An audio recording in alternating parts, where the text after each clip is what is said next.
morning, good afternoon, and good evening, people on YouTube. And welcome back to William in Japan and my mini-series around the Lake Chuzenji and Nikko City.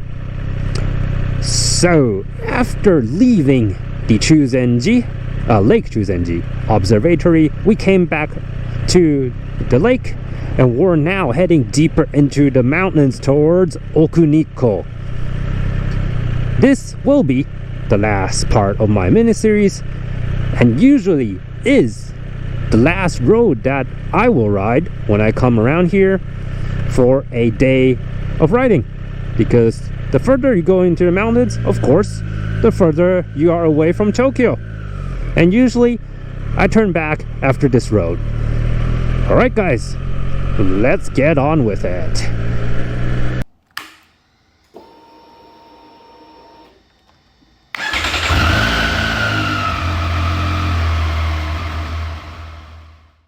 Okay, as we enjoy the autumn colors, we are now at the most busy area of Lake Chuzenji. Lots of hotels, lots of food, and lots of tourists. And the further we leave this area, the deeper into the mountains we go, which means better riding. However, this part of the road is usually a bit more straighter, not as twisty, but the scenery is one of the best, especially during autumn when the leaves are all, just look at that, wow, when the leaves are as spectacular as that tree. Alright, let's get in front of these folks because I want to ride a bit more freer. God, for Thursday, the traffic is definitely really bad. And look at those two. How deep red they are. Wow. Alright, back to the road. So, as I mentioned, this road leads up to Oku-Nikko and to the hot spring area, and to another smaller lake called Oku-Nikko.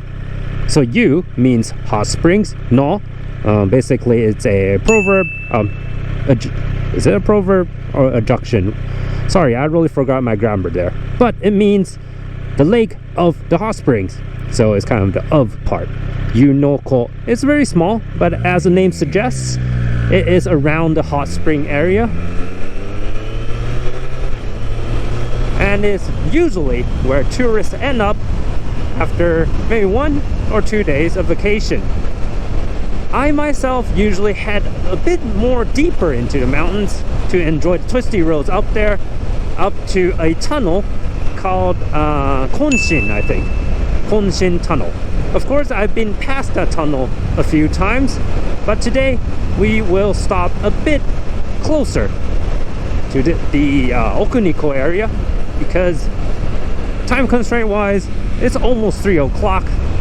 The sun is setting really fast. Wow, it really feels like winter already. But temperature-wise is 15 degrees. Definitely not much of a problem for these tires. We don't have to worry about anything slipping up. But I do feel a bit chill in just a jacket. So on with the heated grips. So Route 120. Before we reach Oku-Nikko, we will pass a place called Senjogahara. If you directly translate that, it actually means the plain of the battlefield. Very cool name, right?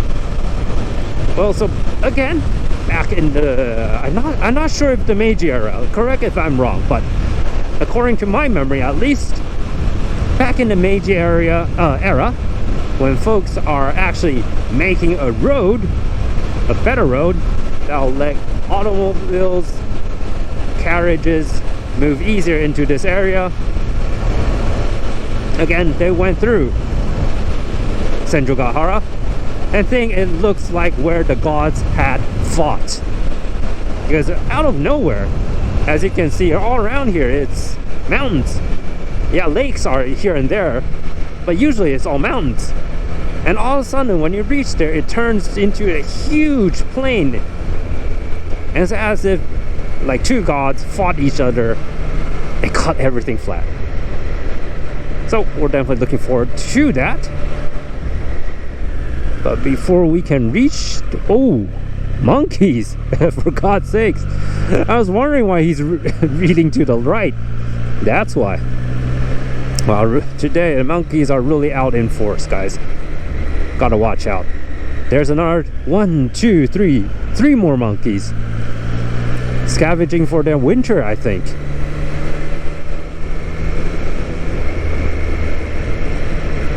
Okay, that was lost my train of thought thanks to that. But anyways, we're heading up to Senjogahara. Oh, thank you, sir. Thank you, sir. Love you. Up to Senjogahara and Oku-Nikko. Here we go. We're almost leaving Lake Chuzenji very soon. But since we're still around here, let's enjoy its coastline.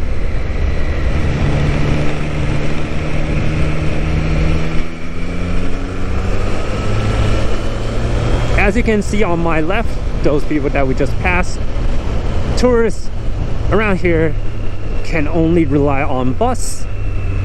And when bus actually stops running pretty early, I think it's around what, 4 o'clock? So if you miss the last bus, you're basically on yourself. There's no taxis around here. You have to walk down all the way down from the mountain, which is not something anyone would be looking forward to.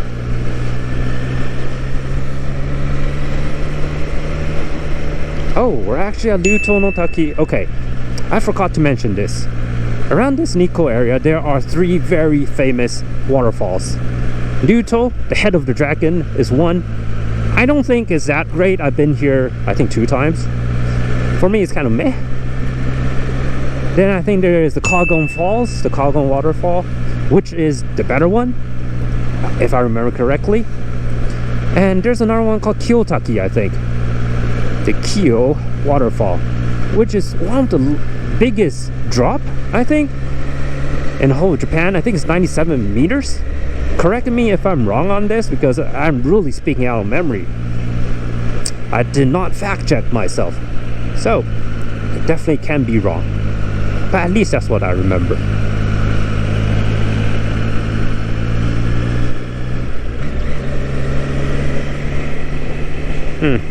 Sun is now behind the clouds and it's definitely getting chilly. Hopefully we can pass this car pretty quick and continue on our trip.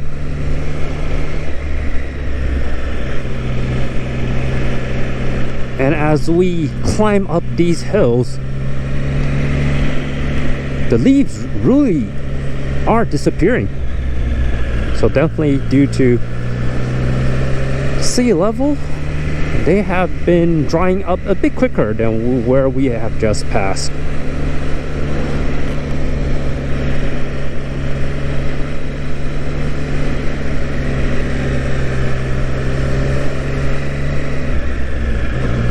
Don't think there is a safe place to overtake these cars, so we have to be patient.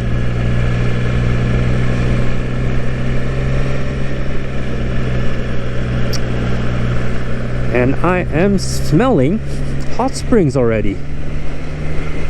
Smell of sulfur. That's pretty quick, actually. I didn't expect to smell that all the way down here.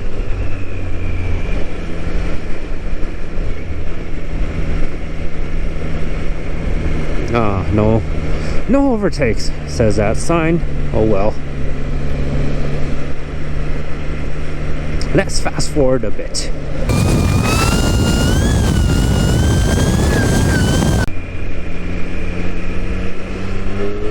Alright folks, as we overtake this little car, we are at Senjogahara, the battlefield plain. And as I mentioned, all of a sudden, to the left and our right, between these mountains, all of a sudden a plane pops out of nowhere. And the good old Japanese thought gods, literally gods, has cut off all the mountain heads, all the trees, or turn this into a plane. And I can't blame them. It's sure a heck of a sight. So on our right here is a parking lot with a lot of food too. I have enjoyed myself around here at the Sanhon-matsu Enchi, the Sanhon-matsu Park. And you can take a really nice walk inside Senjo-Gahara. I'm not sure if it's showing on the GoPro. It's over here. You see these roots? You can head deep into Senjo-Gahara. And since there's only these really tall grass, as you can see on the left and the right, without a lot of trees, it's quite a spectacular sight. So definitely, again, if you have the time for vacation around this area, don't miss it. Okay, I think we're back again, stuck behind cars. Let's continue with the fast forward.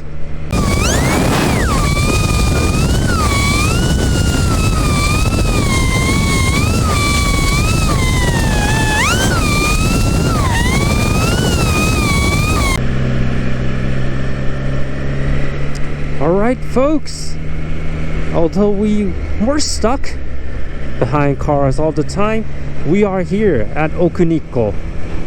This is Oku-Nikko, as I mentioned, the hot spring lake. Of course it's a lake, it's nice and chill, but there are so much hot springs around here, and the name was chosen because this area is actually called Yunomoto, the origin of the hot springs.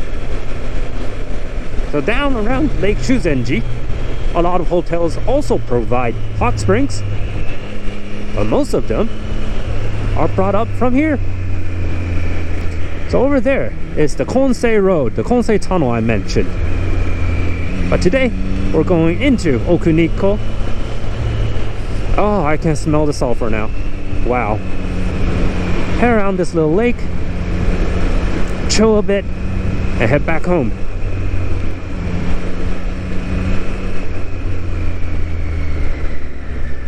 Japan is definitely accelerating into winter. We have around, what, 25 degrees? Down. Oh, okay. Down at the bottom of the mountains. But up here, we're at 12.5. It is definitely chilly. Alright, this is Yunomoto Onsen, the Yunomoto Hot Springs. And this will mark the end of my little mini-series around Nikko City. Again, guys, this is mainly to give you guys the incentive, the idea of where to go when you actually travel to Japan to enjoy yourselves. Maybe rent a motorcycle, maybe rent a car, or like other tourists that we just saw, use the bus, use the public transport system. Anywho, just want to show you guys how beautiful this country is. This has been William. Thanks for joining me, and see you next time. Bye bye.